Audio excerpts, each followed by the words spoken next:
On acclame en se tenant debout, en montrant la joie, en reconnaissant que Dieu t'a fait cette grâce ce matin.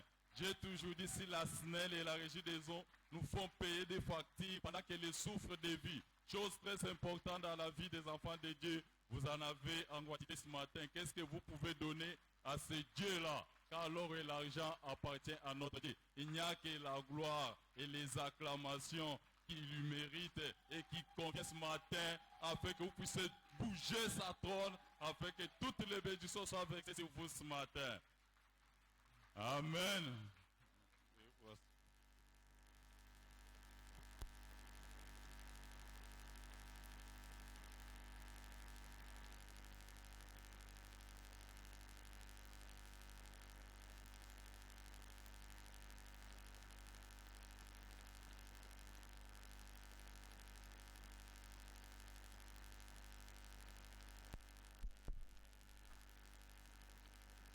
Amen. Bonjour. Vous allez bien? Vous allez bien? Ça se voit, hein? Que mon Dieu abonde sa grâce dans votre vie et qu'il vous fasse beaucoup de bien ce matin. J'aimerais d'abord remercier le Seigneur pour m'avoir donné une parfaite santé et puis une longue vie et surtout une grande onction. Et hier, c'était mon anniversaire.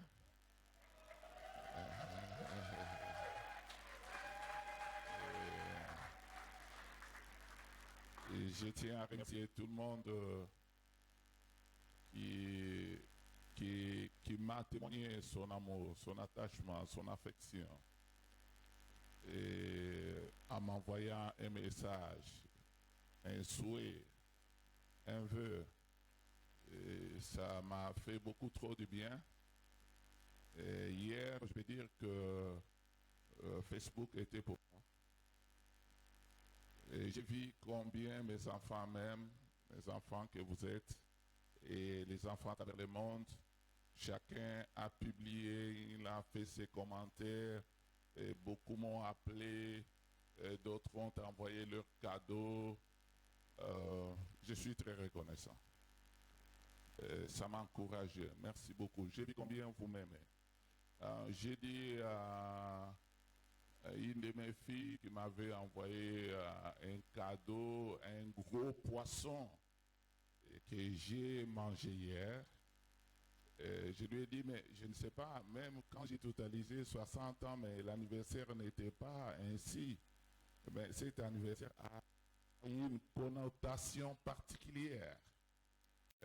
Vraiment, merci beaucoup. Que mon Dieu vous bénisse, qu'il vous rende au centuple pour tout ce que vous réjouir mon cœur et m'encourager dans l'œuvre qu'il m'a confiée. Amen. Nous allons prier le Seigneur pour la parole de ce matin. Notre Dieu, notre Père, nous voulons te dire merci pour la parole de ce matin. Bénis ces moments, bénis chacun de tes enfants ici présents. Seigneur, bénis ta parole. Cette parole, qu'elle soit une grande bénédiction pour ton peuple. Père, qu'elle solutionne leurs problèmes, qu'elle pourvoie leurs besoins, qu'elle guérisse les malades, qu'elle leur accorde la paix, la joie dont ils ont besoin, et que cette parole les console, les fortifie, et bénisse grandement. Au nom de Jésus que je prie. Amen. Ok. Et j'ai une parole de la part du Seigneur pour vous ce matin. Et j'ai besoin de votre attention.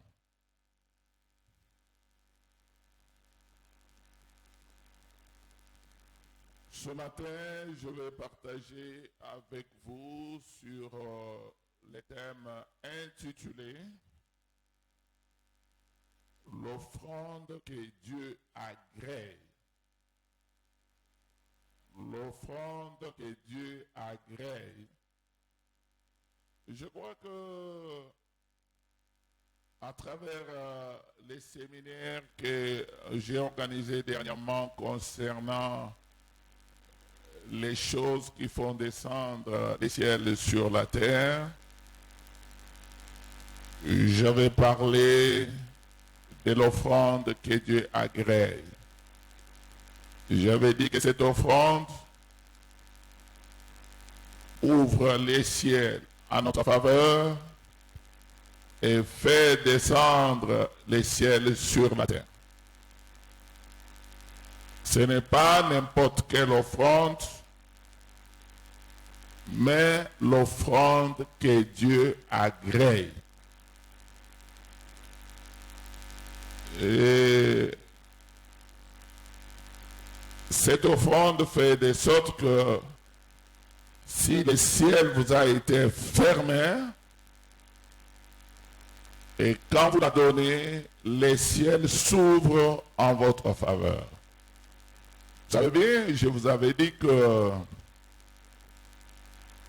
il y a beaucoup de chrétiens qui croient que le ciel est ouvert pour eux du 1er janvier au 31 décembre. Gloire à Dieu, s'il en est ainsi, c'est une bonne chose. Mais c'est pour vous dire que des fois, Dieu ferme les ciels. Alors, quand vous êtes en train de marcher avec le Seigneur, il serait mieux de se poser la question de savoir si le ciel est ouvert ou il est fermé. Il ne faut pas continuer à marcher avec Dieu tout en croyant que le ciel était ouvert pendant qu'il était fermé. Et vous commencez à condamner les sorciers, vous commencez à condamner l'Église, vous condamnez les hommes, vous condamnez les hommes de Dieu. Cependant, le problème, ce n'est pas les hommes de Dieu, peut-être c'est vous-même. Alors, le Seigneur envoie ce message parce qu'il a décidé de nous bénir. Il veut bien comprendre comment il travaille dans son royaume à travers l'offrande. Et pas n'importe quelle offrande, l'offrande que lui-même agrée. Nous lisons Romains chapitre 12, verset 1. Nous allons honorer la parole de Dieu. Je vais lire pour vous. Je vous exhorte donc, frères, par les compassions de Dieu, à offrir vos corps comme un sacrifice vivant, saint, agréable à Dieu, ce qui sera de votre part un culte raisonnable. Parole de l'Éternel. Voilà, c'est ce verset ici qui parle de l'offrande que Dieu agrée. L'offrande agréable. Donc, il y a l'offrande agréable et il y a l'offrande désagréable. L'offrande agréable, c'est la bonne offrande que Dieu accepte, qu'il approuve. La bonne offrande qui nous amène des bénédictions. Mais il y a aussi l'offrande désagréable à Dieu. L'offrande que Dieu n'agrée pas. Cette offrande-là, même si nous la donnons, Dieu la refuse dans le panier là. Dieu ne la considère pas. Elle nous amène rien. Donc, Dieu dit, je vous exhorte donc, par les compassions de là, c'est l'apôtre Paul qui dit, je vous exhorte donc, frères, par les compassions de Dieu, à offrir, je parle à offrir. Vous vous souvenez seulement offrir, c'est que c'est l'offrande. Mais ici on parle vos corps, comme moi je ne vois pas corps, moi je vois à offrir un sacrifice vivant, saint, agréable à Dieu. Voilà, c'est comme ça que je suis en train de lire la Bible. Je crois que vous êtes d'accord avec moi, non?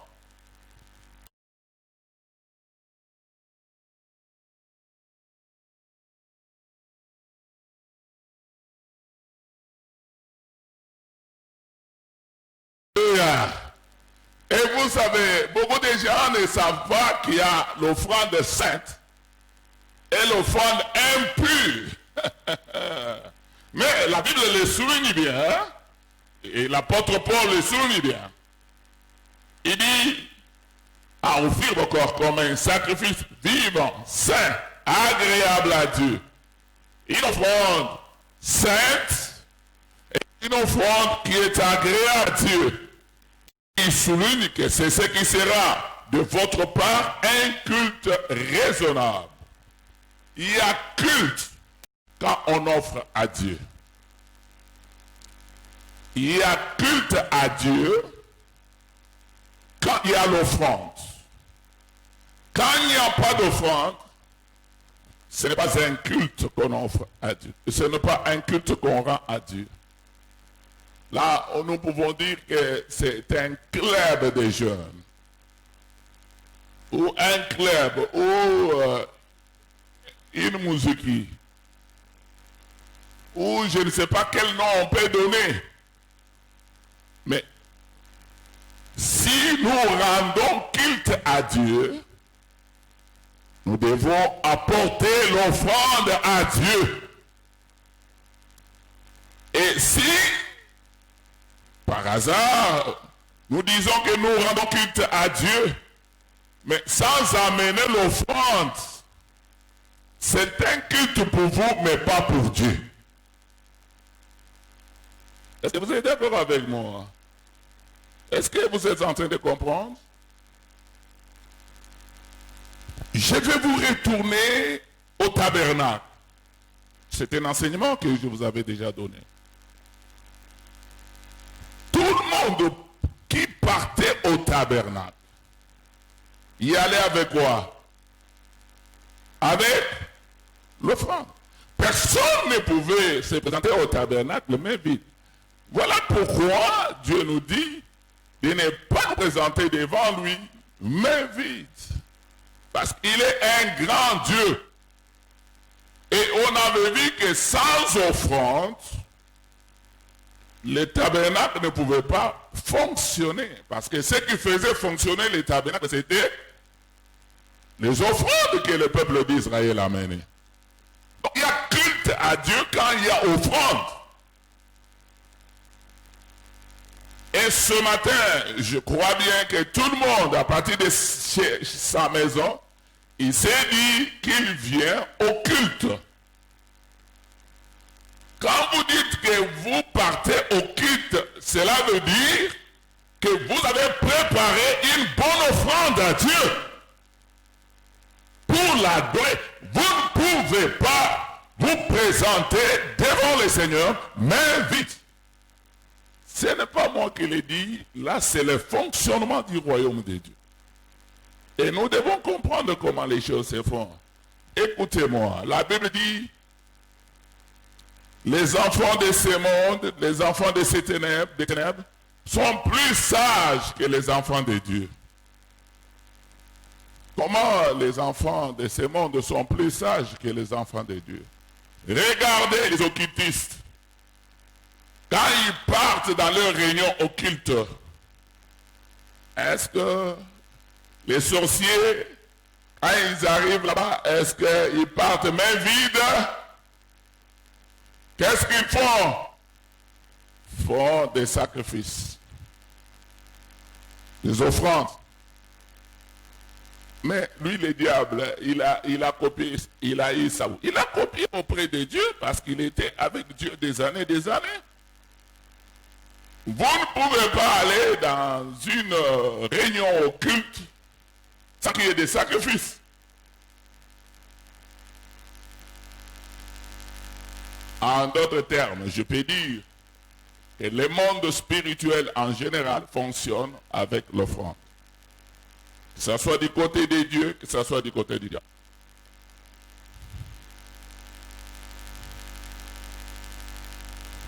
Donc, sans offrande, c'est difficile.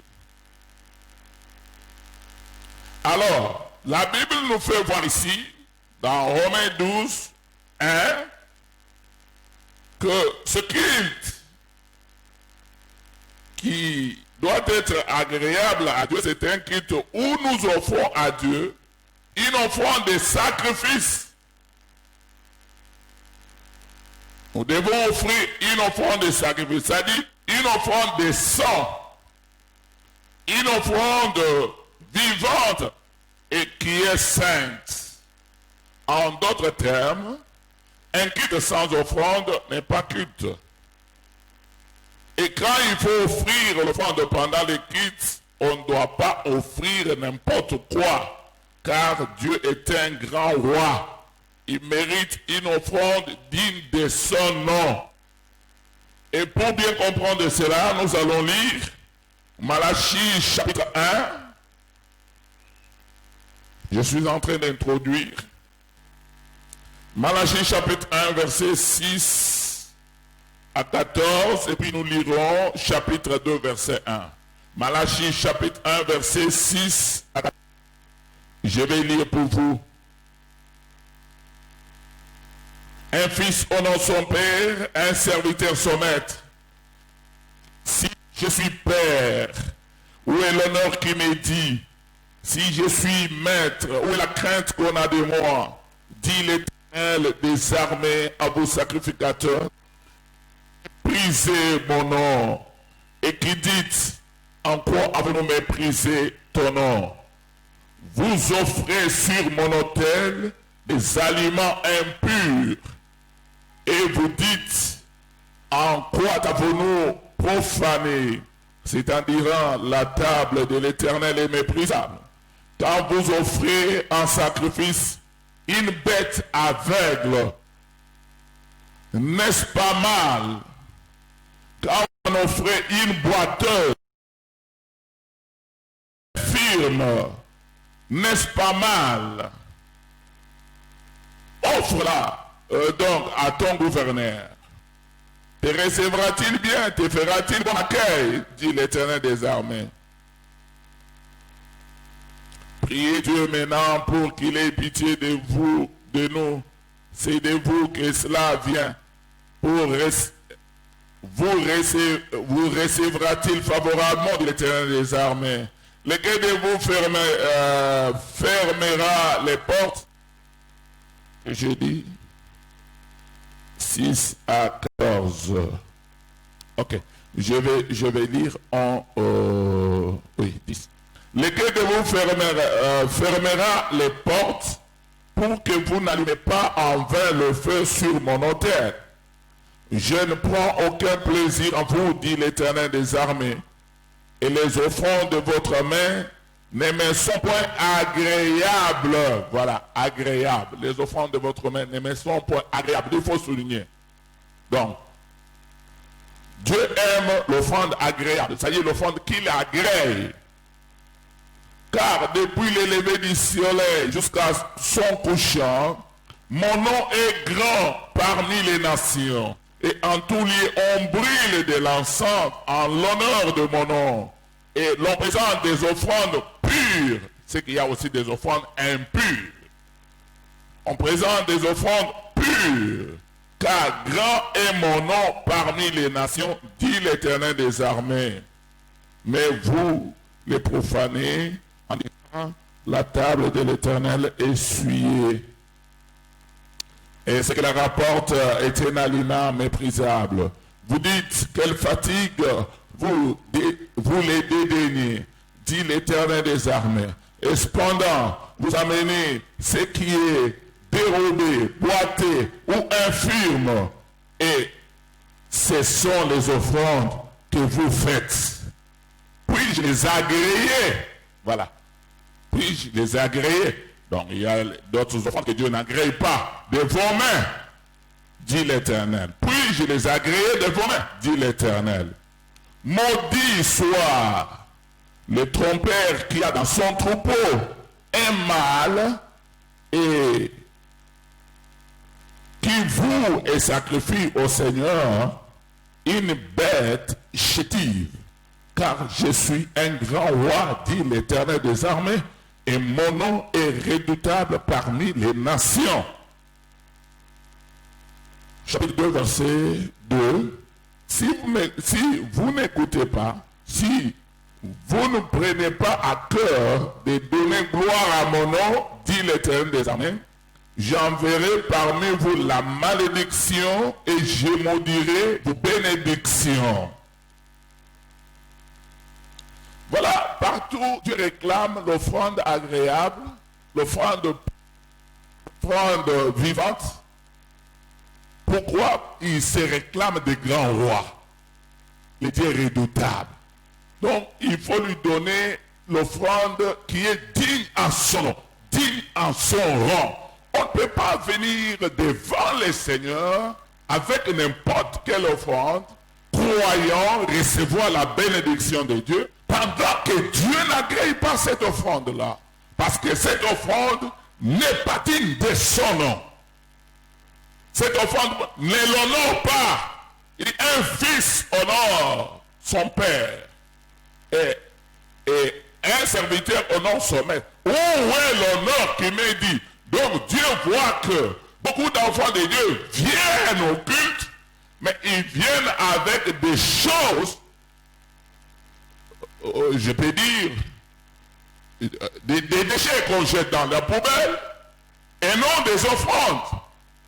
Donc, ils sont en train de profaner la table du Seigneur.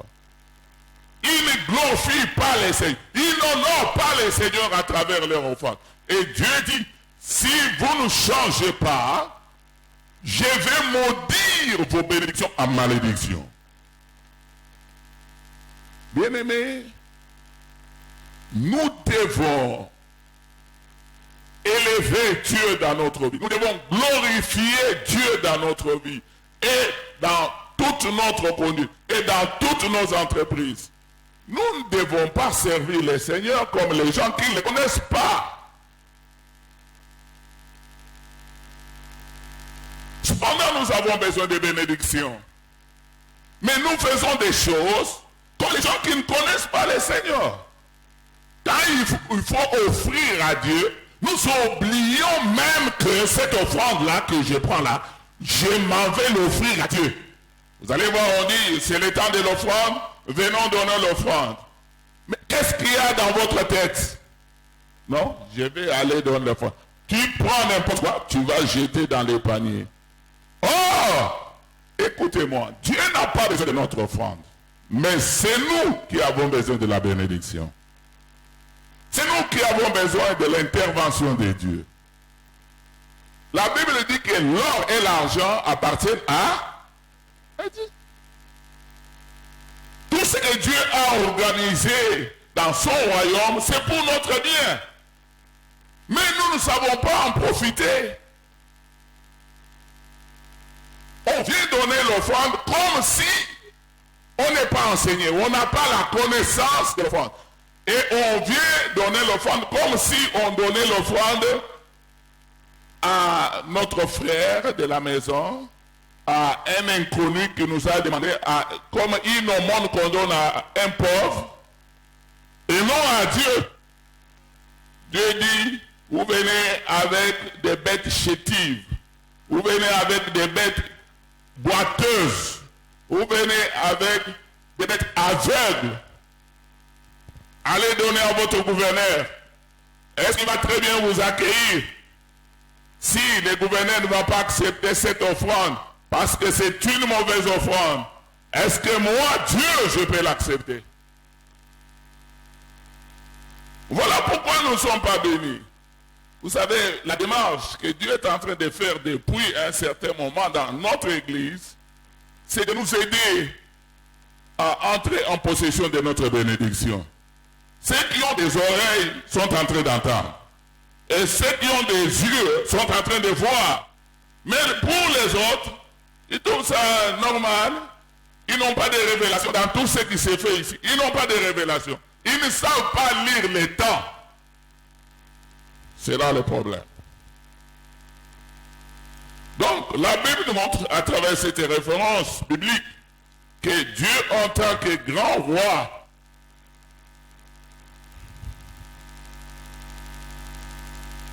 on ne doit pas lui offrir n'importe quelle offrande et qu'il n'agrée pas toutes les offrandes offertes en son nom.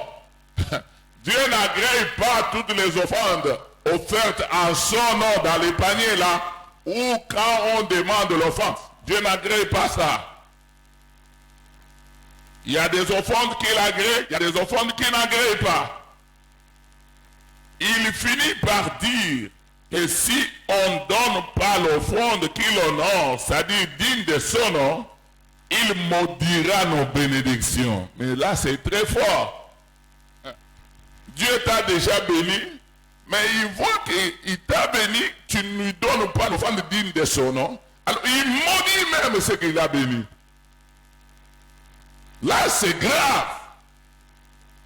Si moi, si j'étais à votre place, j'allais pleurer.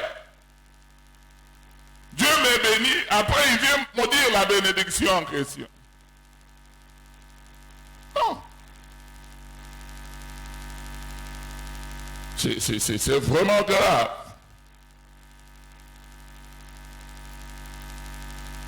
C'est vrai qu'on ne peut pas se présenter devant l'Éternel les mains vides, mais pas avec une offrande qui n'agrée pas, car il ne nous apportera rien.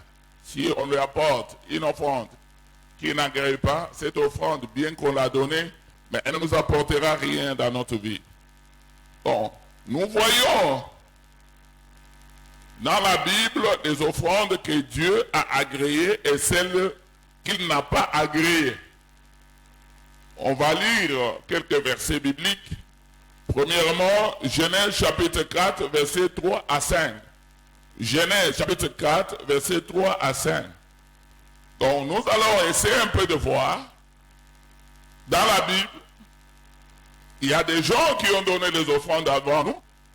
Nous allons voir qu'il y a des offrandes que Dieu a agréées et d'autres qu'il n'a pas agréées. Pour que nous puissions comprendre qu'il est le même, il n'a pas changé sa méthode. Genèse chapitre 4, verset 3 à 5. Au bout de quelques temps, Caïn fit à l'Éternel une offrande des fruits de la terre, et Abel de son côté en fit une des premiers nés de son troupeau et de leur graisse.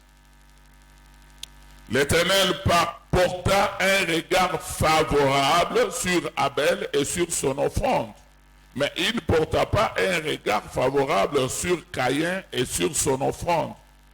Caïn fut très irrité et son visage fut abattu.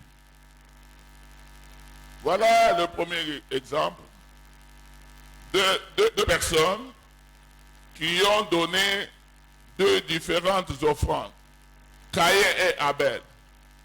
La Bible nous montre que Dieu a agréé l'offrande d'Abel et qu'il n'a pas agréé l'offrande de Caïn.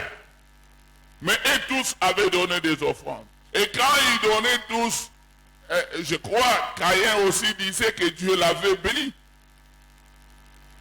Cependant, ce n'est pas l'offrande que Dieu attendait de lui. Et Dieu ne l'a pas agréé, il ne l'a pas approuvé, il ne l'a pas accepté. Il l'a refusé là où il l'a donné. Mais l'offrande qu'Abel avait donnée, c'est celle que Dieu attendait d'Abel. Et Dieu l'a agréée et il a béni Abel. Vous pouvez lire aussi Marc chapitre 12, versets 41 à 44. Vous allez lire, je vais juste vous expliquer. Vous connaissez ces problèmes d'une veuve qui, lors du culte où le Seigneur Jésus-Christ avait prêché, pendant l'offrande, cette veuve a donné 2 pièces de monnaie Et la Bible nous dit que c'est tout ce qu'elle avait pour vivre. C'était toutes ses économies. C'était tous ses avoirs. Et au même moment, dans ces cultes-là, pendant les offrandes, il y a eu beaucoup de gens qui ont amené des sacs d'argent et donc même signé des chèques de beaucoup d'argent. Ils venaient mettre dans les paniers. Et quand le Seigneur Jésus a regardé les offrandes de tout le monde,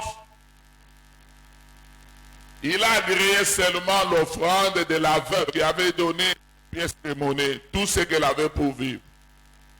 Et il n'a pas agréé les offrandes des sacs d'argent et des chèques, peut-être en blanc, que les autres avaient donné. Vous allez vous poser la question, mais comment? Ils ont donné beaucoup d'argent, mais comment le Seigneur n'a pas agréé ces offrandes-là? Oui, c'était beaucoup d'argent. Mais pour eux, les gens qui avaient donné là, ces offrandes-là n'avaient pas de valeur dans leur vie. Ces offrandes-là ne coûtaient pas pour leur... vraiment, ne les coûtaient pas. Ce sont des superflus. C'est-à-dire des choses, même s'il dérange son budget, mais il dépense dans son budget, mais le budget n'est pas dérangé. Donc c'est comme l'argent des réserves. Même si on les vole, il ne sera pas dérangé, il ne sera pas inquiété. Et c'est cet argent-là que ces gens ont apporté pour donner dans les offrandes. Mais le Seigneur regarde la veuve. Elle a donné tous ses avoirs, tout ce qu'elle avait comme offrande, à cause de son amour pour le Seigneur. Elle s'est sacrifiée. Et le Seigneur a agréé cette offrande-là. Et il n'a pas agréé l'offrande des autres. Ici, je suis en train de parler de l'offrande que Dieu agrée.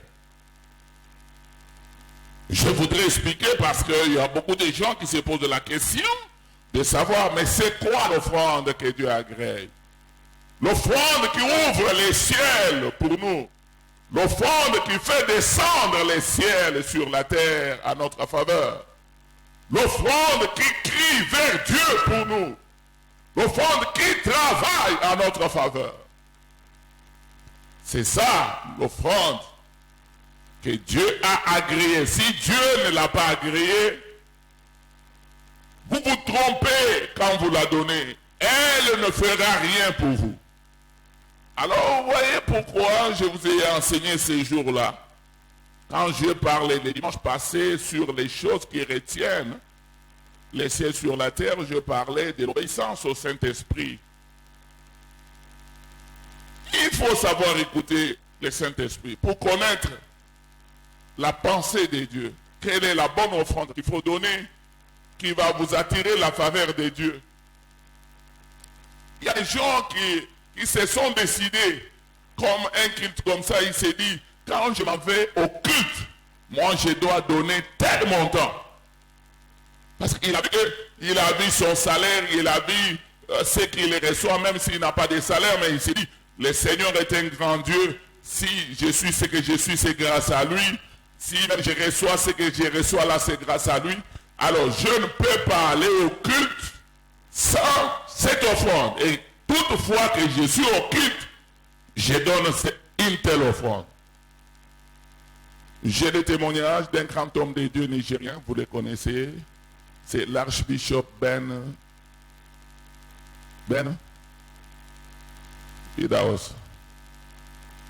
S'il vient dans un culte comme chez nous ici, il avait toujours une offrande qu'il donnait. Vous savez combien?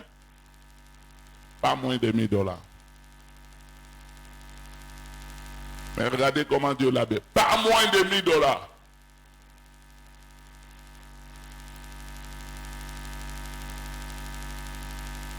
J'ai écouté un enfant gagneur d'âme quelque part qui disait qu'après avoir écouté les enseignements et après avoir vu la grâce de Dieu sur lui, ce que Dieu est en train de faire dans sa vie, il avait pris la décision, toutefois qu'il vient au culte. Auparavant, il avait pris la décision de donner $100. Et après, il s'est dit non, je ne peux pas donner l'offrande de $100, mais cette fois-ci, je vais donner 200 quand je suis au culte. Alors, il est en train de donner son témoignage. La première fois qu'il avait pris la décision de doubler son offrande pour que ça soit $200, il est parti dans une église. On était en train de prêcher. Il avait l'argent dans la poche. Il met la main dans la poche, il sort et il regarde $200. Il a mal au cœur. Il dit, ah, 200, je vais donner 200. Il les retourne dans la poche. C'était un combat. Fin de fin, il dit, mais non, je dois grandir. J'ai fait un vœu, mon Dieu. Il prend les $200, il va, il donne. Et retour, donner le témoignage à sa femme et il dit, chérie, c'est un combat aujourd'hui. Regarde ce qui s'est passé. Mais fin de fin, le Seigneur a vaincu. Alléluia. Moi aussi, je me suis toujours fixé un montant des offrandes à donner. S'il n'y en a pas, je regrette. S'il n'y en a pas, je regrette. C'est comme on nous a donné les enveloppes de Sangomalam. Cordon, je vous avais dit que jusque-là, je n'ai pas encore remis mon enveloppe, non? J'ai parlé à ma chérie. Je dis, oh maman, vous savez, moi, je n'ai pas encore retourné mon enveloppe. Et il est toujours dans ma Bible, là. Il me pose la question, tu veux donner combien? Je lui dis. Comme je n'ai pas encore totalisé, il n'y a pas moyen de remettre parce que c'était un vœu que j'avais fait à Dieu. Le Saint-Esprit m'avait mis ça dans mon cœur. Mais il y a des gens comme ça, ils s'appellent chrétiens, enfants de Dieu, mais ils n'écoutent pas la voix du Saint-Esprit.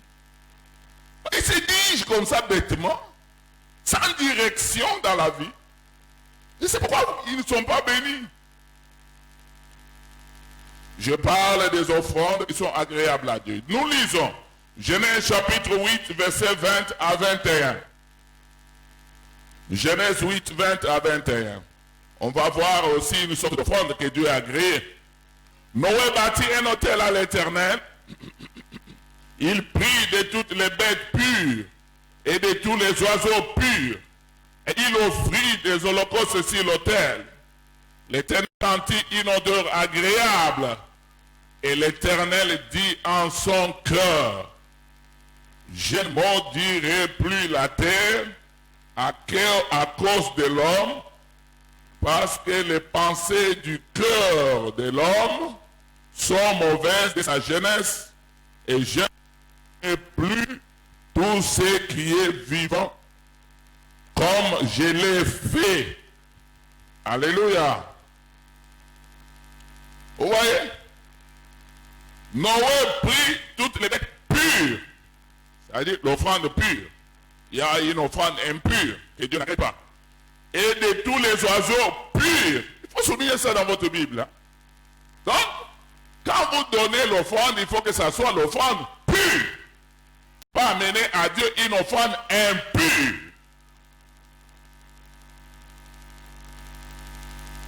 Alors, il dit, il offrit des holocaustes sur l'autel. L'Éternel sentit une odeur agréable. L'Éternel sentit une, c'est-à-dire l'Éternel a agréé l'offrande là. C'était l'offrande qui réjouissait le cœur de Dieu. L'offrande que Dieu attendait. Et quand Dieu a reçu cette offrande, oh, Dieu s'est repenti d'avoir tué les habitants de la terre à travers les déluges, et il promet de ne plus détruire la terre à travers les déluges. à cause de l'offrande qu'il avait agréée. Vous voyez, quand vous donnez l'offrande que Dieu a créée, il peut vous délivrer de beaucoup de choses. Il peut vous délivrer de malédictions. Il peut vous délivrer de blocages. Elle peut vous délivrer de la stérilité. Elle peut vous délivrer des célibats, des maladies, de beaucoup de combats. Elle peut vous bénir, comme elle avait béni Salomon. Dieu l'avait agréé, il est descendu. Et il l'a béni et il l'a rendu riche, plus que tous les rois de la terre, les rois qui étaient avant lui et qui viendront après lui. C'est l'offrande qui a fait cela. Mais il y a des gens qui minimisent l'offrande. Et je suis en train de vous montrer dans la Bible l'offrande que Dieu a agréée et celle que Dieu n'a pas agréée et ce qui s'est passé à travers l'offrande que Dieu a agréée. Pour que vous puissiez comprendre ce que je suis en train d'enseigner ce matin selon la pensée de Dieu. Nous lisons Genèse chapitre... Non. Ça j'ai déjà donné.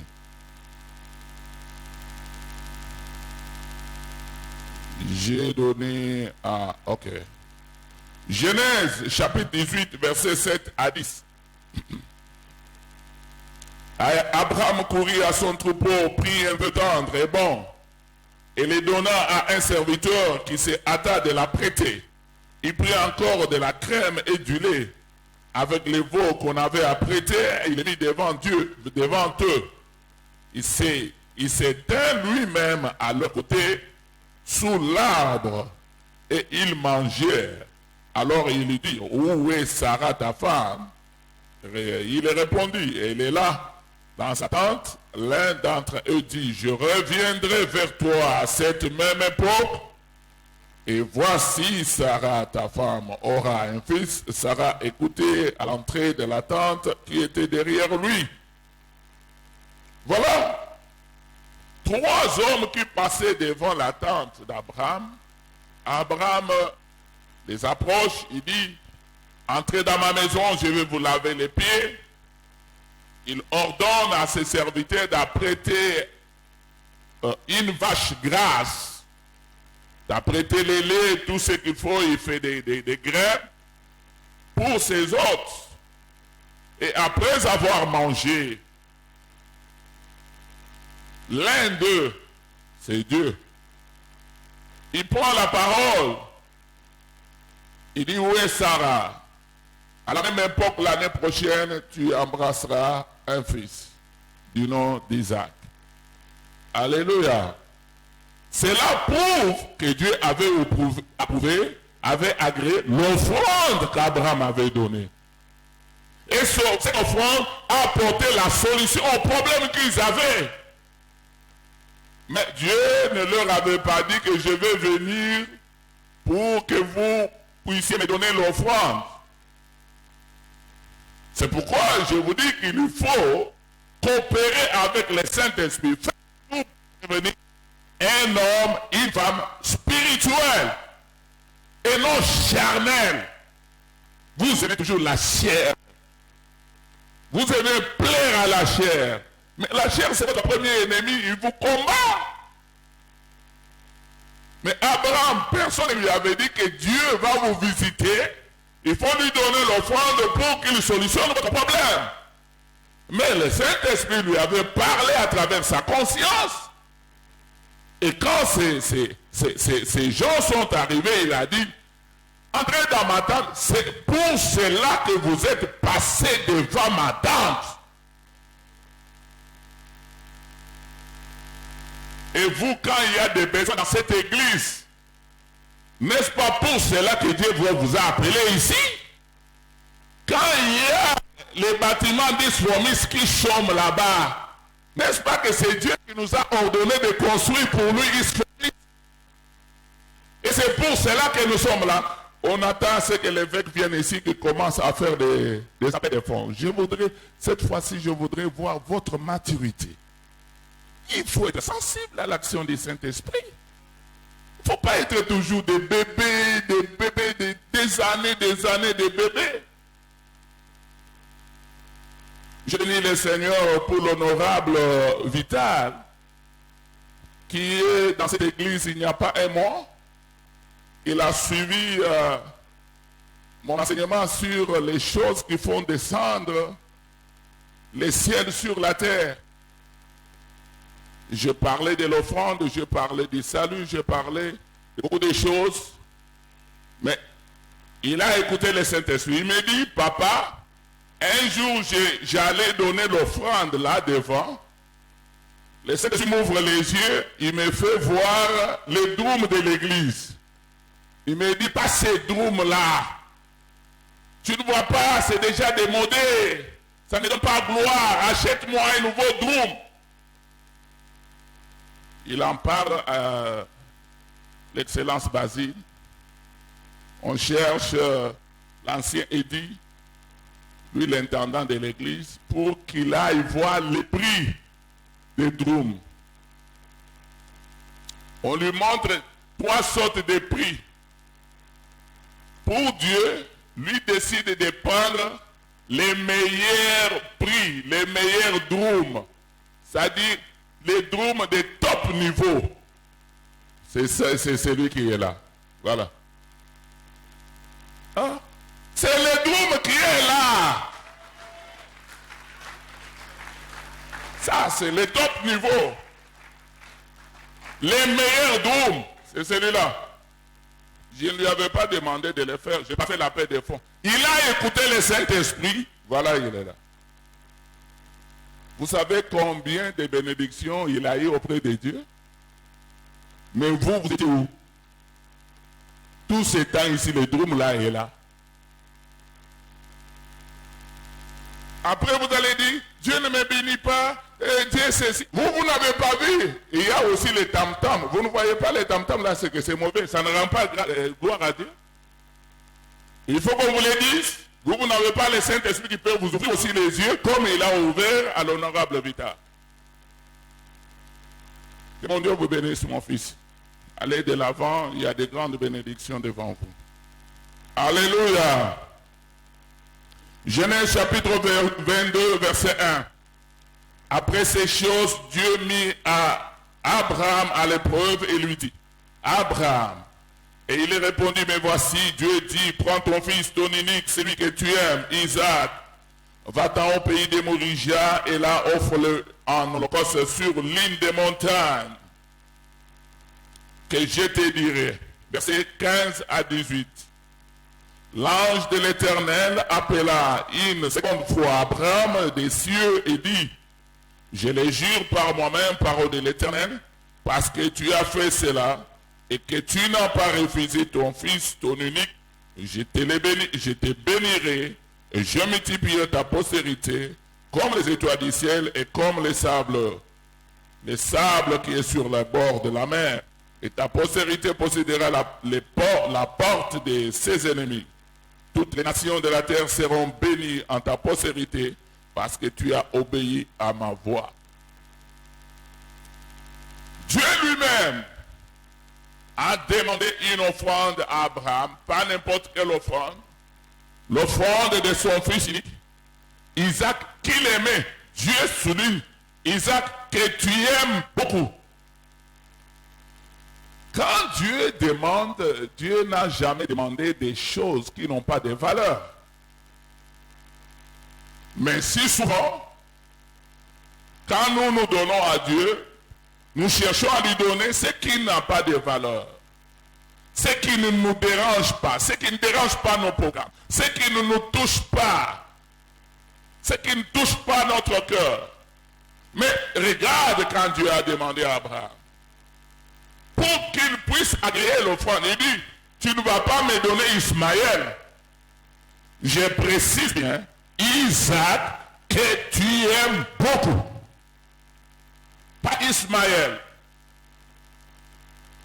Et quand il a donné, pour montrer que Dieu a agréé cette offrande, la première chose, Dieu lui dit, quand il voulait tuer l'enfant, il dit non, j'ai vu envers moi. Ne les tue pas. Regarde les béliers là. Ça prouve que Dieu avait agréé l'offrande qu'il avait donnée. 2.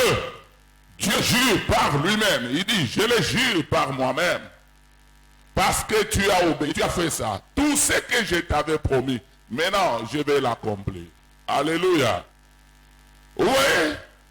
Pourquoi? Parce qu'il a agi selon la volonté de Dieu. Il a donné ce que Dieu attendait de lui. Ne donnez pas pour donner. Donnez ce que Dieu attend de toi. C'est cette offrande-là qui va t'apporter des merveilles dans ta vie. C'est cette offrande-là qui va faire descendre les ciels dans ta vie. C'est elle qui va ouvrir les ciels pour vous. Sans cela, vous donnez pour donner et vous ne verrez rien dans votre vie. 1 Chronique chapitre 21, versets 22 à 27. David offrit à l'Éternel une offrande de valeur qui lui a coûté beaucoup d'argent. Vous connaissez cette histoire, ça dit, David avait fait le dénombrement du peuple d'Israël sans autorisation de Dieu. Dieu lui avait dit de choisir 3 fléaux. Il n'a pas choisi et Dieu lui-même a utilisé un flot. Il a frappé le peuple d'Israël de la peste. Les gens mouraient comme des mouches. Mais pour que Dieu arrête la plaie-là, il a demandé à David de lui bâtir un autel sur lequel il devait faire des sacrifices. Et il est parti dans l'air d'Ornan. Ornan lui disait, je vais te donner du bois, je vais te donner l'air, je te donne tout gratuitement parce que toi tu es un grand roi. Il dit, je ne donnerai pas à mon Dieu ce qui ne m'écoute pas. Je ne peux pas donner à Dieu une offrande qui ne m'écoute pas parce qu'il ne va pas l'agréer. Dieu est un grand roi. Dieu est trop exigeant.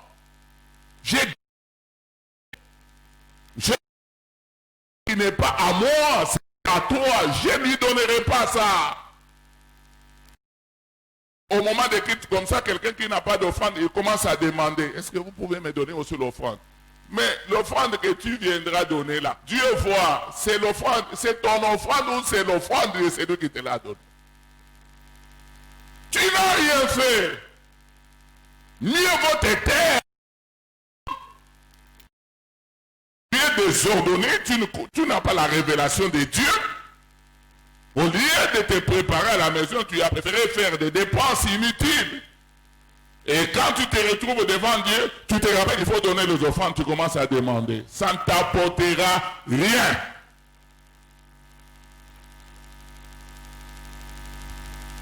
Dieu a changé la vie de beaucoup de gens à travers l'offrande. Et les gens qui avaient la révélation de l'offrande. Mais aujourd'hui, on vient devant Dieu, on donne n'importe quoi, mais on s'attend à la bénédiction et puis on dit, je viens du culte, j'étais au culte. Tu avais donné quoi à Dieu? Tu as sacrifié quoi? Tu as adoré Dieu avec quoi?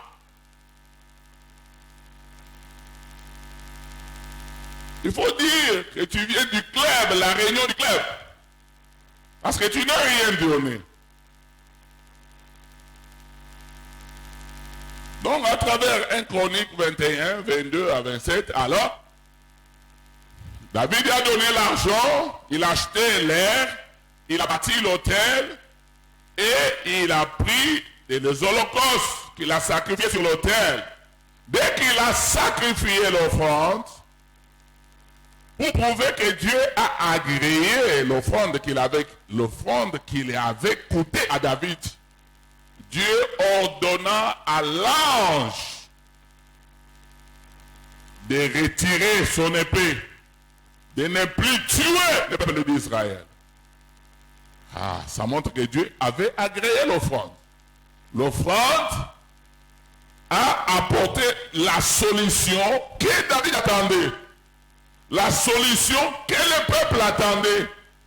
Le peuple cherchait la guérison. Le peuple cherchait la délivrance. Ils l'ont dit à cause de l'offrande que David avait offert à Dieu. Et ce n'est pas n'importe quelle offrande, l'offrande que Dieu avait agréée.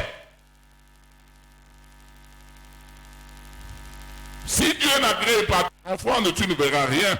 Mais s'il agrée ton offrande, toi-même tu verras ce qui va se passer dans ta vie. Lisons 1 Roi chapitre 17, verset 13 à 15. Élie lui dit, ne crains point, rentre, fais comme tu as dit, seulement prépare-moi d'abord avec cela un petit gâteau et tu me l'apporteras. Tu en feras ensuite pour toi et pour ton fils. Car ainsi parle l'Éternel, le Dieu d'Israël, la farine qui est dans les pots ne manquera point, et l'huile qui est dans la cruche ne diminuera point, jusqu'au jour où l'Éternel fera tomber de la pluie sur la face du sol. Elle alla, et elle fit selon la parole d'Élie, et pendant longtemps, Élie de quoi manger, elle et sa famille, aussi bien qu'Élie. Je vous avais dit que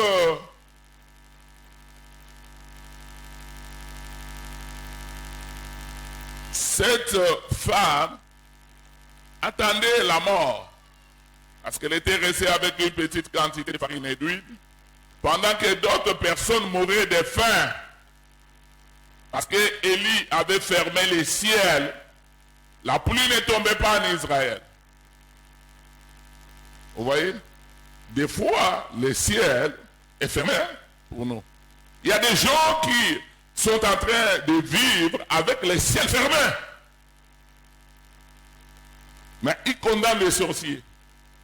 Ils condamnent l'église. Depuis que je suis parti dans cette église-là, les choses ne changent pas. Et ils cherchent les prophètes. Non, les problèmes c'est vous. Vous devez chercher à comprendre comment le ciel est parvenu à se fermer en ta faveur.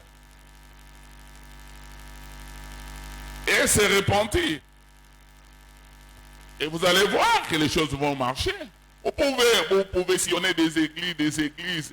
Ta situation ne changera jamais à cause de sillonner des églises, à cause de contacter les prophètes.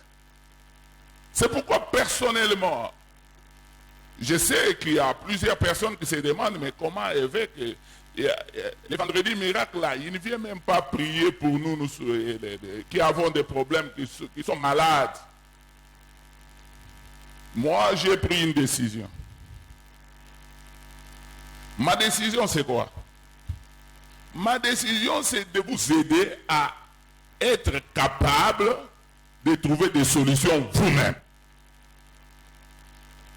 À tout moment, je vous donne des solutions, mais quand moi, je ne suis pas là, vous êtes limité, vous ne savez pas ce qu'il faut faire. Donc, je dois vous enseigner pour que vous soyez capable de maintenir le ciel dans votre vie.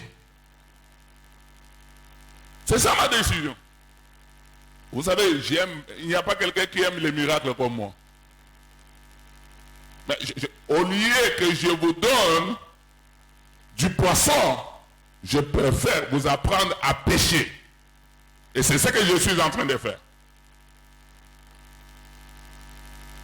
Et si vous êtes d'accord avec moi, vous êtes un homme très heureux. Parce que c'est ce qui ne se fait pas dans d'autres églises.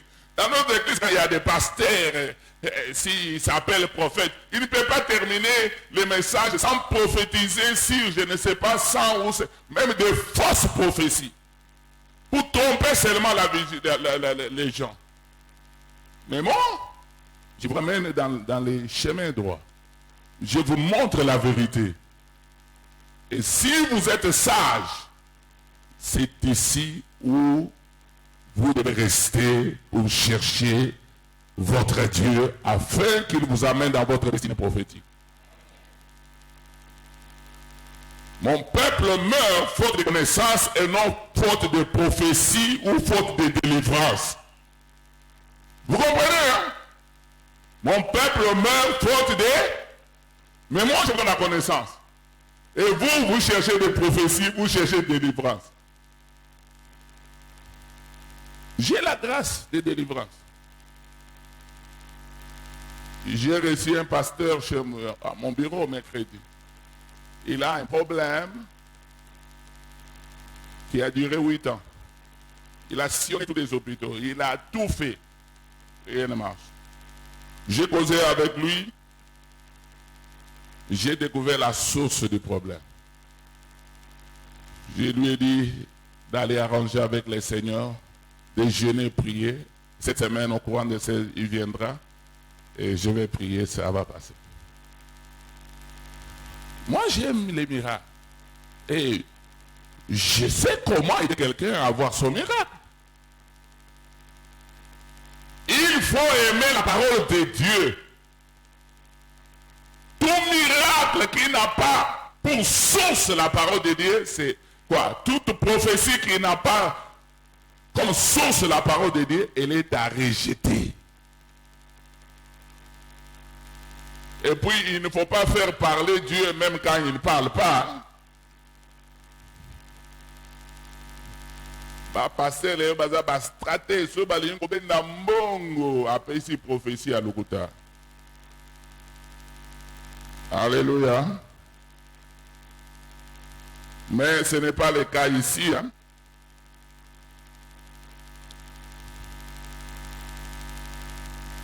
Donc la volonté de Dieu est que quand nous donnons l'offrande, que les ciels s'ouvrent à notre faveur et que nous vivions les merveilles de Dieu. C'est la raison pour laquelle le Seigneur insiste sur notre manière de donner l'offrande. Bon, il faut que les ciels s'ouvrent et que nous puissions vivre les merveilles de Dieu, que nous puissions vivre les surnaturels. C'est ça la volonté de Dieu. Et le Seigneur insiste sur notre manière de donner. Le problème, c'est notre manière de donner. Lisons Ecclésiaste, chapitre 11, versets 5 à 6. Notre manière de donner. Suivez-moi bien. Ecclésiaste, chapitre 11, versets 5 à 6. Comme tu ne sais pas quel est le chemin du vent, ni comment se forment les os dans le ventre de la femme enceinte, tu ne connais pas non plus l'œuvre de Dieu qui fait tout. Dès le matin, sème ta semence, et le soir ne laisse pas reposer ta main, car tu ne sais point ce qui réussira, ceci ou cela, ou si l'un et l'autre sont également bons. Alléluia. Vous comprenez les soucis de Dieu. Le souci de Dieu est que nous puissions vivre les surnaturels, que nous puissions vivre des miracles, que nous puissions vivre les merveilles de Dieu à tout moment. Et pour cela, il nous aide dans notre manière de donner. Il ne faut pas croire, c'est faire l'idée que cette offrande que j'ai donnée ici m'a apporté la bénédiction, va ouvrir les ciels pour moi.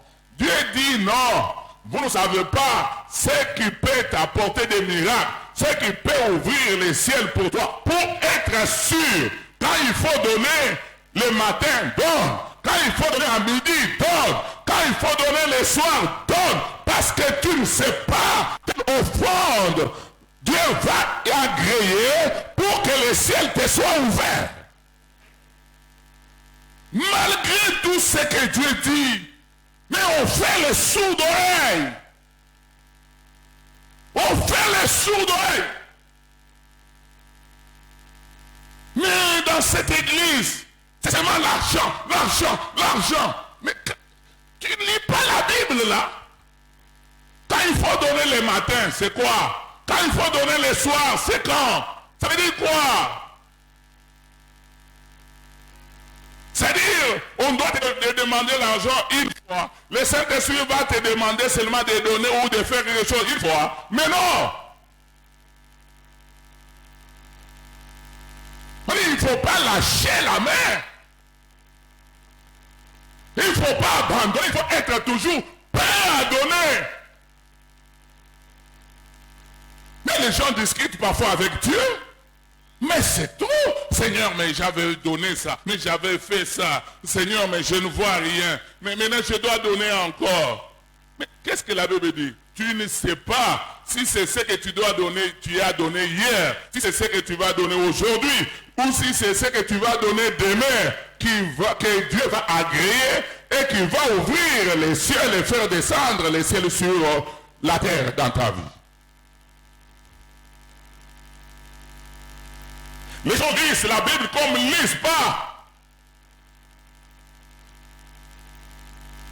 Oui, Dieu nous aime.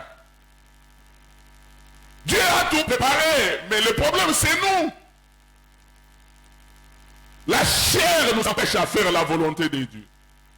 Ou parfois l'égoïsme. On ne fait pas donner l'argent. Quand on parle, on peut parler autre chose, mais qu'on ne parle pas argent. Si je commence à demander l'argent aujourd'hui, je demande. Demain, je demande. Ou chaque dimanche, je fais la paix des fonds. Vous allez voir les gens diminuer dans l'église. Ah, c'est des temps. Les mecs exagèrent. Hein? Il n'y a que l'argent.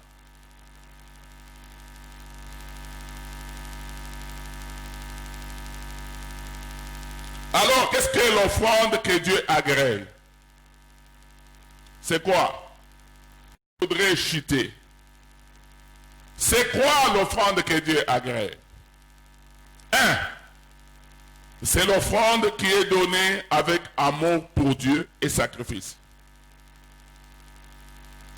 C'est l'offrande qui est donnée avec amour. Quand vous aimez, vous donnez. Car Dieu a tant aimé le monde qu'il a donné son Fils unique. Quand vous aimez Dieu tel qu'il a recommandé, aimez Dieu de tout votre cœur, de toute votre pensée, de toute votre âme. Si vous aimez vraiment Dieu, si Dieu a la première place dans votre vie, quand il faut donner, même s'il faut donner combien, tu vas donner. Mais si tu n'aimes pas Dieu, même si tu en as, tu ne donnes pas. Il y a des gens comme ça. Donc, l'offrande que Dieu agrée, c'est l'offrande qu'on donne avec amour et sacrifice pour Dieu. Acceptez de vous sacrifier. Acceptez de sacrifier vos intérêts pour les intérêts de Dieu. C'est ça l'offrande que Dieu agrée. Vous dérangez vos programmes comme cette veuve-là, qui n'avait que 2 pièces de monnaie pour vivre. Il a préféré donner ça au Seigneur. Et celle qui était restée avec une petite quantité d'huile et de farine, elle a essayé de donner ça. Elle a obéi à la parole de l'homme de Dieu. Et après, Dieu s'est occupé d'elle. Et c'est ce qu'Abraham a fait quand il a sacrifié Isaac. Le seul enfant qu'il aimait beaucoup, le seul enfant de promesse, parce qu'il aimait Dieu. Il n'a même pas parlé à sa femme, parce qu'il aimait Dieu. C'est pourquoi il a offert son fils, sacrifice pour Dieu. Tu es prêt à le faire pour que le ciel te soit ouvert. Tu es prêt à le faire pour que le ciel descende dans ta vie comme il avait descendu du temps dans le monde. Est-ce que tu es prêt à le faire? Parce qu'il est le même, il n'a pas changé.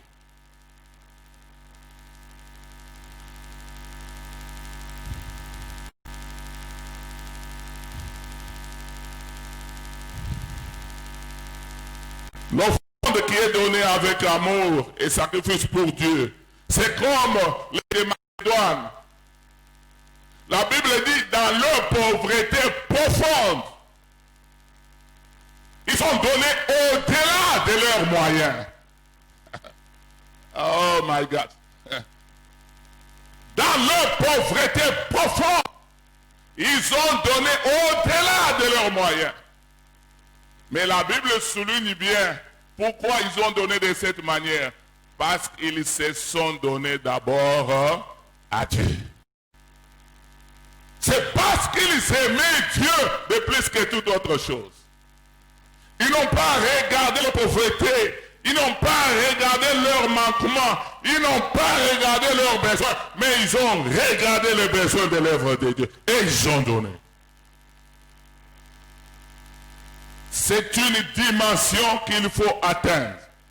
Si tu n'as pas encore atteint cette dimension, tu ne connaîtras jamais la pluie de bénédictions dans ta vie.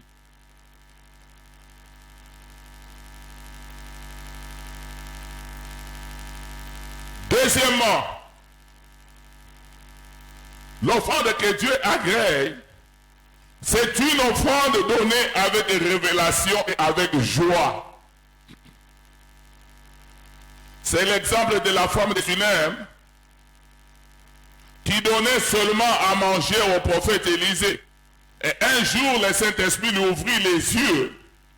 Elle comprit qu'Élisée n'était pas ce genre de serviteur qu'elle croyait, c'est-à-dire simple serviteur.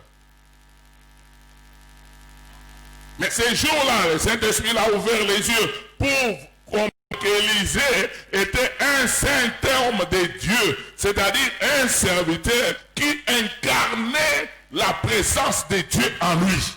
Un grand homme de Dieu. Il a eu la révélation de l'homme de Dieu. Il dit, mais c'est pas n'importe quel serviteur, c'est lui qui mange, qui vient manger chez moi. Il parle à son mari. Il dit, mais les conditions dans lesquelles nous l'avons placé ne sont pas des conditions normales. Il mérite qu'on construise une chambre pour lui, qu'on l'équipe et qu'il vienne rester là-bas pour mieux servir le Seigneur. On ne doit pas les traiter comme un garçon de course, comme un domestique, comme quelqu'un de la rue qui vient à manger et on ne sait pas c'est là où il dort.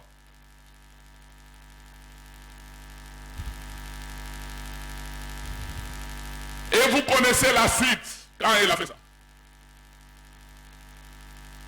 Cette offrande, Dieu l'a agréée. Parce que cette offrande a répondu à la vision de Dieu, aux besoins de Dieu, aux intérêts de Dieu. Ce serviteur qu'il envoyait comme missionnaire à Sunem n'avait pas là où poser la tête. Dieu dit, oh ça y est, c'est ce que j'attendais. Tu m'as aidé dans ma mission à Sunem pour que j'accomplisse ma mission à Sunem, pour que mon serviteur puisse mieux me servir, qu'il accomplisse très bien la mission. Ah, maintenant je vais m'occuper de ta vie. Les ciels étaient ouverts pour cette femme. Les ciels ta vie. Et ce qu'elle cherchait des années, elle avait eu ça. L'enfant. Vous voulez toujours qu'on vous impose les mains. Là, c'est une dimension éphémère. Là, c'est pour des bébés. Vous savez, le capitaine là, il avait dit aux anciens de l'église, je ne veux pas que le Seigneur vienne entrer dans ma maison pour prier pour mon serviteur qui est malade et qui veut mourir. Moi, je suis autorité militaire. Quand je dis Alain, va, à l'autre vient, il vient. Seigneur, dis seulement une seule parole et mon serviteur sera guéri. Ça, c'est ça la dimension. C'est ça la dimension. Des hommes mis, des gens qui comprennent qui est le Seigneur. Et ils ont besoin d'une seule parole de l'homme de Dieu. Qu'on lui impose, mais qu'on ne lui impose pas, mais une seule parole peut changer toute votre vie. J'ai toujours dit, une seule parole d'un homme de Dieu est plus qu'une bombe atomique, est plus puissante que la puissance de la bombe atomique. Et toute parole d'un homme de Dieu est une prophétie. J'en ai déjà parlé.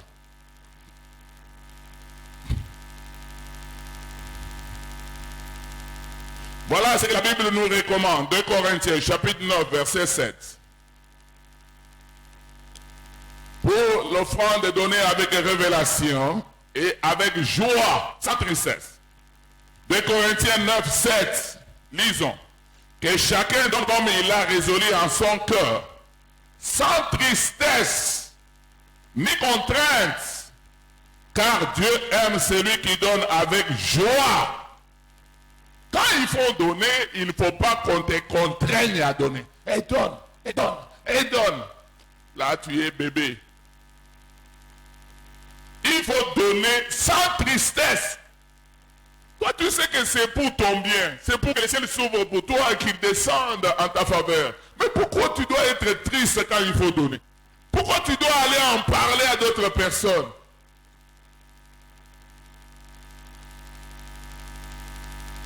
Il faut donner sans tristesse ni contrainte, mais avec joie. Dieu aime celui qui donne avec joie. Toi, c'est une offrande de valeur, c'est-à-dire qui coûte. L'offrande que Dieu a créée, c'est une offrande de valeur. C'est comme Noé. Il a donné l'offrande de valeur, Dieu a senti une bonne odeur. Une offrande qui coûtait. Et Dieu a changé la situation des habitants de la terre. C'est comme la veuve qui avait donné deux pièces de monnaie. Elle avait donné tout ce qu'elle avait. Une offrande de valeur. Bon, on doit donner une offrande de valeur. C'est comme David qui avait acheté l'air, qui avait acheté du bois, qui avait tout acheté pour offrir au Seigneur. Et cela a arrêté la plaie en Israël. Une offrande de valeur. Une offrande qui coûte. On ne peut pas donner à Dieu n'importe quoi parce qu'il est un grand roi. Et lui réclame son rang. Il veut qu'il soit reconnu comme un Dieu redoutable, un Dieu grand, le roi des rois et le seigneur des seigneurs, le créateur du ciel et de la terre. Alors on ne peut pas lui offrir n'importe quoi. 4. C'est une offrande donnée suite à l'obéissance de la parole de Dieu et de la voix du Saint-Esprit. C'est une offrande donnée suite à l'obéissance de la parole de Dieu et de la voix du Saint-Esprit. C'est l'exemple d'Anne. Anne qui avait besoin de l'enfant, qui était stérile des années. Mais le Saint-Esprit lui dit, quand elle priait, fais un vœu à l'Éternel, et si il te rend féconde, lui donner l'enfant en question. Il a obéi, elle a obéi le Saint-Esprit. Elle a donné, avant même de recevoir l'enfant. Et voilà, Dieu avait agréé l'offrande. Et nous avons vu que des grosses. Ça que Dieu avait agréé son offrande. C'est aussi l'état d'Abraham. Dieu avait agréé son offrande. Vous pouvez lire aussi Roi chapitre 17, verset 13.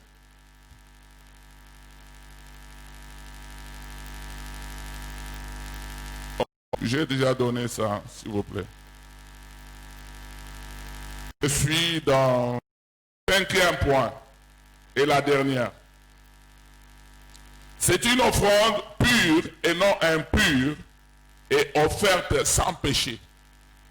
Offrande que Dieu agrée, c'est une offrande pure et non impure et offerte sans péché. Vous pouvez lire Malachie chapitre 1, versets 6 à 8. Un fils honore son père, un serviteur son maître.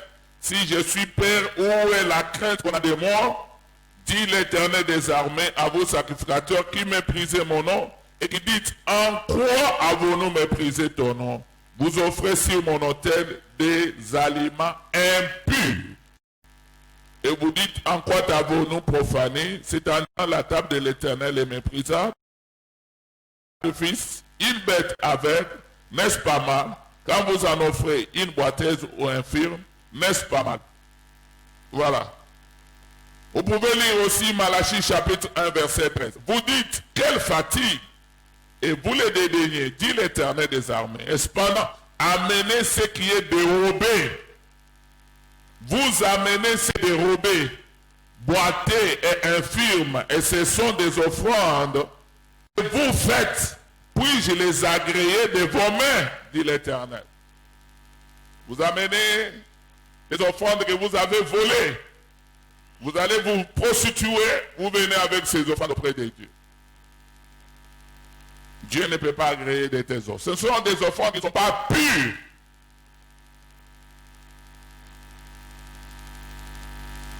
Ce ne sont pas purs. Dieu a besoin des offrandes pures. Lisons aussi Matthieu 5, 23 à 24. Je termine là. Si donc tu présentes ton offrande à l'autel, et que là tu te souviennes que ton frère a quelque chose contre toi, laisse là ton offrande devant l'autel, et va d'abord te réconcilier avec ton frère, puis viens présenter ton offrande. Donc si tu donnes l'offrande à Dieu, mais étant dans le péché, Dieu ne l'agrée pas. Tu viens ici lors des offrandes pour offrir à Dieu. Tu te souviens, oh, j'ai un problème avec mon frère. Il a un problème contre moi. Il me reproche de quelque chose. Il a fait du mal. Dieu dit, laisse d'abord ton offrande là. Non pas, laisse-la. Va d'abord te réconcilier avec ton frère, avec ta soeur, et puis rentre et offre à Dieu. À ce moment-là, Dieu a une offrande là. Mais si tu as des problèmes avec des gens, si tu es dans le péché, tu es dans la prostitution, tu es dans l'adultère, tu es voleur, tu es menteur, pas net, tu viens avec l'offrande sur l'autel de Dieu. Ne l'agrée pas, parce que ta vie même n'est pas pure devant Dieu. N'oublie pas, Jésus-Christ a été l'offrande immolée. Et cette offrande était sans tache. Une offrande pure offerte par quelqu'un qui était aussi pur. Est-ce que vous me comprenez? Et Jésus nous servait d'exemple. Tu ne peux pas te réjouir seulement de venir donner l'offrande, mais toi-même tu ne t'es pas encore offert en offrande à Dieu. Parce que la Bible nous dit, offrez vos corps comme un sacrifice vivant, agréable et saint à l'Éternel. Offrez vos corps comme un sacrifice vivant, saint et agréable à Dieu. Alléluia.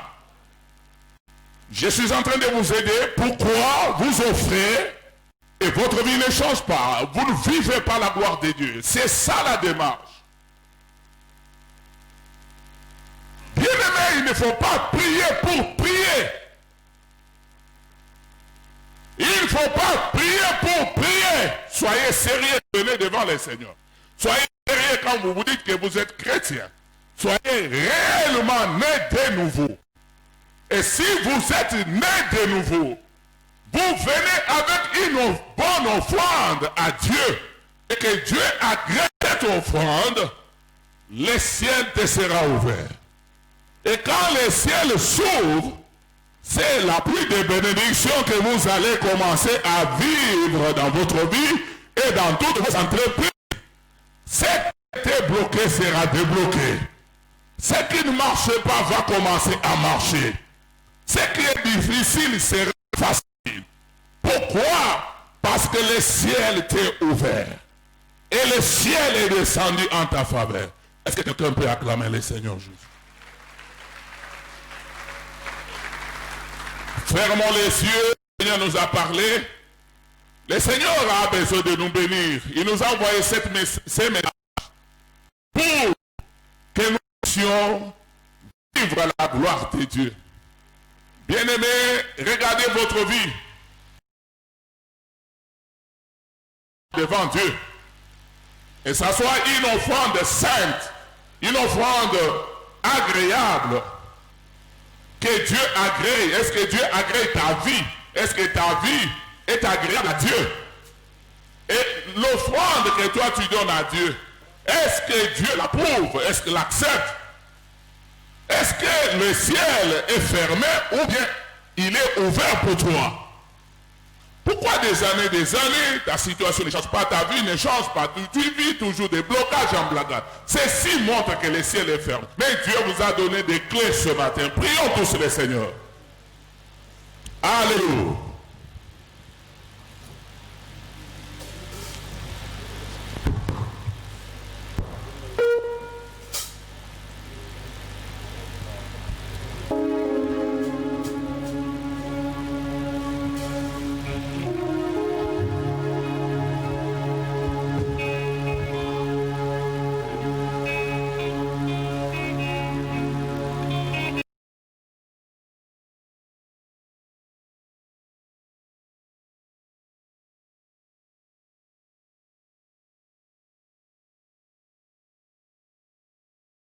Tu as aidé chacun de nous à comprendre ta volonté à travers ces messages. Nous croyons que tu as aidé chacun à prendre une décision qui s'impose pour qu'il soit premièrement une offrande qui est agréable, une offrande sainte devant toi.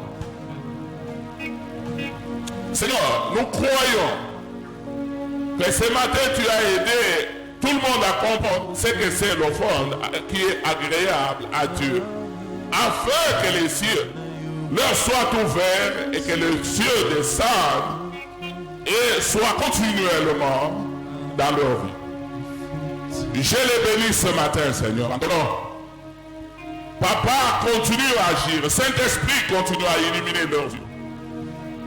Continue, Seigneur, à opérer des miracles. Continue, Seigneur, à les visiter, Saint-Esprit. Continue à te manifester dans leurs entreprises. Oh, tu as dit, si quelqu'un est en Christ, il est une nouvelle créature. Les choses anciennes sont passées et toutes choses sont devenues nouvelles. Père, je déclare à ce que toutes choses deviennent nouvelles dans la vie de chacun des enfants ici présents et ceux qui me suivent à travers cette vidéo au nom de Jésus-Christ de Nazareth. S'il y a quelqu'un qui est malade, touche-le, Saint-Esprit, qu'il soit guéri de sa maladie, quelle que soit sa maladie, qu'il soit guéri maintenant au nom de Jésus-Christ de Nazareth. S'il y a quelqu'un qui a un problème quelconque, qu'il reçoive la solution de son problème immédiatement au nom de Jésus-Christ de Nazareth. Je maudis toute puissance du diable. Je maudis tous les plans maléfiques qui s'opposent à la bénédiction des enfants de Dieu, qui s'opposent à leur miracle, qui s'opposent à leur délivrance, qui s'opposent à leur mariage, qui s'opposent à leur fécondité. Je les détruis ce matin au nom de Jésus-Christ de Nazareth. Père, libère ton onction ce matin dans les familles. Père, agis. Touche tout le monde. Touche tout le monde. Merci Saint-Esprit. Au nom de Jésus que j'ai prié. Amen.